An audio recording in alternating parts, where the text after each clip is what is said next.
So this got to be the craziest founder story, success story, really, in 2026. And it happened by a professor. So this founder sold a robotics startup to Amazon in March of 2026. Then he immediately started another company and sold that one to Meta for up to $200 million.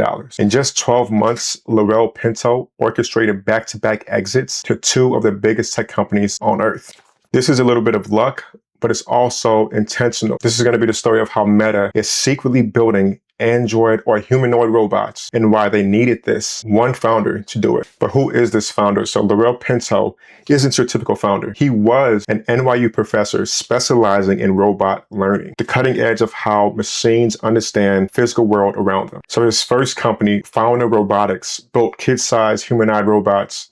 Amazon saw the potential and immediately acquired them back in March 2026. Most founders would have celebrated, maybe taking a quick break, become an angel investor, but not Pinto. Instead, he immediately teamed up with Jialong Wang, a former NVIDIA researcher and UC San Diego professor, and launched a new startup, Assured Robot Intelligence, or ARI for short. Now, they went for stealth mode, raised a seed round from AIX Ventures, and focused on solving the hardest problem in robotics, making robots understand the unpredictable human behavior in a real-world environment. Now, think about it. Robots work just fine in a factory with controlled conditions. But if you put them in home, like iRobot, but if you put them in your home, an office, a busy street, they immediately fail. Assured Robot Intelligence, ARI, built the AI software layer to fix that. Here is what ARI actually built.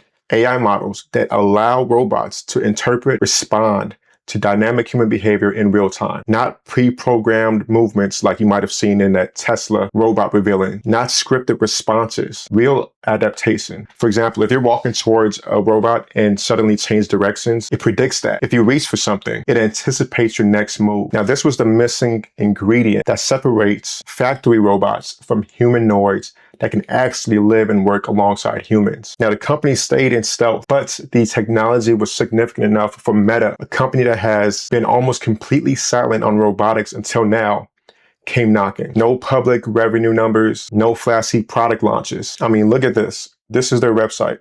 Just deep technology that solves a fundamental problem. And that was enough. Now, the deal value itself was not disclosed, but Bloomberg, which is a pretty reliable source, estimated that it was between $150 to $200 million.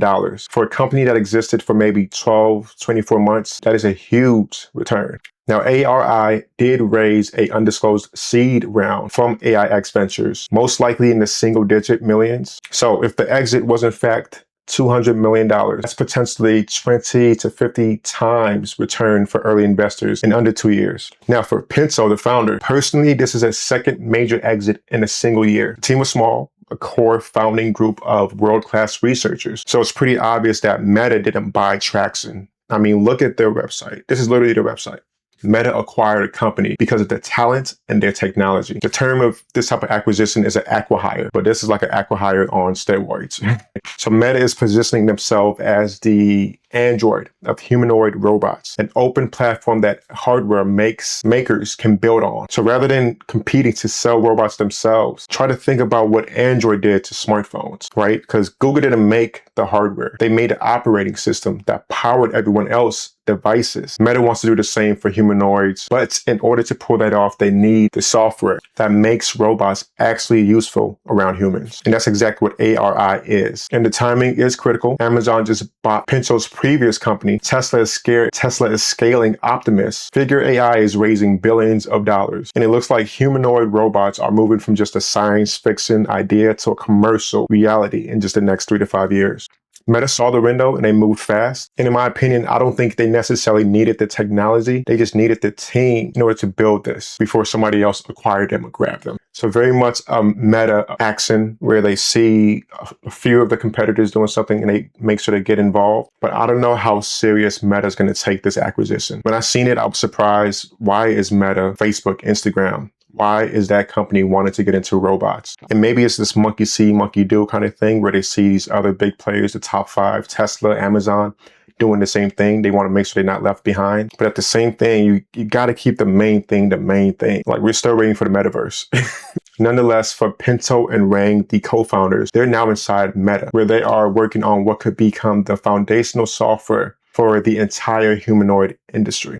For Meta, this is the start of getting into robotics. And I think this acquisition does so that they come somewhat serious about getting into robotics, right? You're spending $150 to $200 million. That's pretty large. But the real question is, can Meta become the Android for robots? Or will Tesla and Amazon and others lock them out? All right, so we're at the end of the video where I usually give my 2 cents of what I think might possibly happen in the future of the world of acquisitions. This one's gonna be a little bit different. On the topic of humanoid robots, outside of just the topic of acquisitions and companies buying different companies that are involved in robotics, I think in the future what's going to happen, and by the future I mean after 2028. If you know what happens after 2028, the idea of these humanoid robots getting involved in our day-to-day life is going to disappear. I wouldn't be surprised if regulations start to happen for not just the AI industry, but especially for these robotics in the humanoid industry. So next 3 to 5 years, I don't see that many acquisitions when it comes down to humanoid robots, but I do see for sure a lot of regulations and guardrails in place for what these humanoid robots can actually do when they are introduced in the field of work, school, anything involving humans. All right, folks, that is it for this video. If you enjoyed it, make sure to hit that like and please subscribe. Add your comments down below. I'd love to hear Add your comments down below. I'd love to hear what you guys have to say about this acquisition or what you think might happen to this whole humanoid robot phase that I think is happening. Add your comments down below. Peace.